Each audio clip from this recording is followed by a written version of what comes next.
ಹಾಸನ ಜಿಲ್ಲೆಯ ರೈತರು ಈ ವರ್ಷ ನಷ್ಟದ ಮೇಲೆ ನಷ್ಟವನ್ನು ಅನುಭವಿಸಬೇಕಾದಂತಹ ಪರಿಸ್ಥಿತಿ ನಿರ್ಮಾಣವಾಗಿದೆ. ಒಂದು ಕಡೆ ಮಳೆ ಜೋರಾಗಿಯೂ ನಷ್ಟ ಆಗಿದೆ, ಮಳೆ ಕೈಕೊಟ್ಟು ಕೂಡ ಈಗ ನಷ್ಟವಾಗಿರುವಂಥದ್ದು. ಜೂನ್, ಜುಲೈ, ಆಗಸ್ಟ್ ತಿಂಗಳಲ್ಲಿ ಸುರಿದ ಧಾರಾಕಾರ ಮಳೆಗೆ ಸಕಲೇಶಪುರ, ಆಲೂರು, ಬೇಲೂರು ಭಾಗದಲ್ಲಿ ಅಪಾರ ಪ್ರಮಾಣದ ಹಾನಿ ಸಂಭವಿಸಿ ರೈತರು ಹಾಗೂ ಕಾಫಿ ಬೆಳೆಗಾರರು ತೀವ್ರ ನಷ್ಟ ಅನುಭವಿಸಿದರು. ಆದರೆ ಕಳೆದ 1.5 ತಿಂಗಳಿನಿಂದ ಜಿಲ್ಲೆಯ ಅರೆಮಲೆನಾಡು ಭಾಗಗಳಾದ ಚನ್ನರಾಯಪಟ್ಟಣ, ಅರಸೀಕೆರೆ, ಹೊಳೆನರಸೀಪುರ, ಅರಕಲಗೂಡು, ಹಾಸನ ತಾಲೂಕುಗಳಲ್ಲಿ ಸಂಪೂರ್ಣವಾಗಿ ಮಳೆ ಕೊರತೆ ಉಂಟಾಗಿ ಬೆಳೆಗಳು ಸಂಪೂರ್ಣವಾಗಿ ಒಣಗೋಗಿದೆ. ಇದರಿಂದಾಗಿ ರೈತರು ಮತ್ತೆ ಸಂಕಷ್ಟಕ್ಕೆ ಸಿಲುಕಿಬಿಟ್ಟಿದ್ದಾರೆ. ಮಳೆ ಕೊರತೆಯಿಂದ ನಷ್ಟ ಅನುಭವಿಸ್ತಾ ಇರುವಂತಹ ರೈತರ ನೆರವಿಗೆ ಧಾವಿಸಬೇಕು ಅಂತೇಳಿ ಅನ್ನದಾತರು ಮನವಿ ಮಾಡಿದ್ದಾರೆ. ಸರ್ಕಾರ ಅತಿವೃಷ್ಟಿಗೆ ಪರಿಹಾರ ಘೋಷಣೆ ಮಾಡಿ 2 ತಿಂಗಳು ಕಳೀತಾ ಬಂದಿದೆ. ಗ್ಯಾರಂಟಿಗಳಿಂದಾಗಿ ಇನ್ನೂ ಕೂಡ ಪರಿಹಾರದ ಹಣ ಬಿಡುಗಡೆ ಆಗಿಲ್ವಂತೆ, ವಿಳಂಬ ಆಗ್ತಾ ಇದೆಯಂತೆ.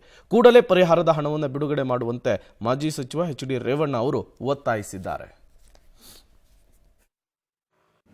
2,000 ಎಕರೆ ಅಂದರೆ ಒಂದು ಎಕರೆಗೆ 10,000 ರೂಪಾಯಿ ಖರ್ಚು ಮಾಡಿದ್ರೆ ಎಷ್ಟಾಯ್ತು ನೋಡ್ರೆ? 200 ಕೋಟಿ ಆಯ್ತು. ಅದೇ ರೀತಿ ಇದು 1,500 ಕೋಟಿ.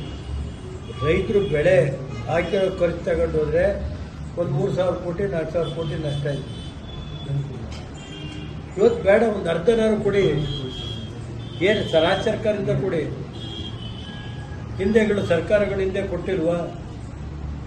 ಈ ಸರ್ಕಾರ ಮಳೆ ಹಾನಿ ಬಗ್ಗೆ ಇವತ್ತುವರೆಗೆ ಯಾವುದೇ ರೈತರಿಗೆ ಪರಿಹಾರ ಕೊಟ್ಟಿಲ್ಲ. ಕೂಡಲೇ ಪರಿಹಾರ ಕೊಡಬೇಕು ಅಂತ ನಾನು ಆಗ್ರಹ ಪಡಿಸ್ತೀನಿ. ಅಥವಾ ರಾಜ್ಯ ಸರ್ಕಾರ ಈಗ ನಾವೇನಾದ್ರು 5 ಗ್ಯಾರಂಟಿ ಕೊಟ್ಟು ಕೊಡೋಕ್ಕಾಗಲ್ಲ ಈ ಸಾರಿ ಅಂತನಾರು. ಸ್ಟಾರ್ಟಿಂಗ್ ಮುಂಗಾರು ಓವರ್ ಆಯಿತು. ನಾವೇನು ಭಾಳ ನಿರೀಕ್ಷೆ ಇಟ್ಕೊಂಡಿದ್ದೆ, ಹಿಂಗಾಯ್ತು ಹಂಗಾಯ್ತು.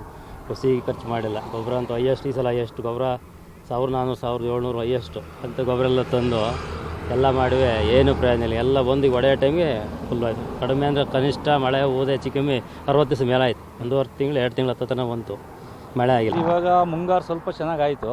ಈ ರಾಗಿ ಬಿತ್ತನೆ ಮಾಡಿದ ಮೇಲೆ ಫುಲ್ಲು ಮಳೆ ಹೋಗಿದೆ ಸರ್. ಹಂಗಾಗಿ ಸ್ವಲ್ಪ ಹುಟ್ಟಿ ಬಂದಿರೋ ರಾಗಿನೂ ಸಹ ಎಲ್ಲ ಬಾಡಿ ಹೋಗಿದೆ ಸರ್. ಮಳೆ ಇಲ್ಲದೆ ಒಣಗ್ತೈತೆ ಜೋಳ, ರಾಗಿ ಎಲ್ಲ ಹೋಗಿದೆ ಸರ್. ಮಳೆ ಆಗಿದೆ, ಆ ಟೈಮಿಗೆ ಸರಿಯಾಗಿಲ್ಲ ಸರ್. ಅದು ಈಗ ಪೈರಿಗೆ ಯಾವಾಗ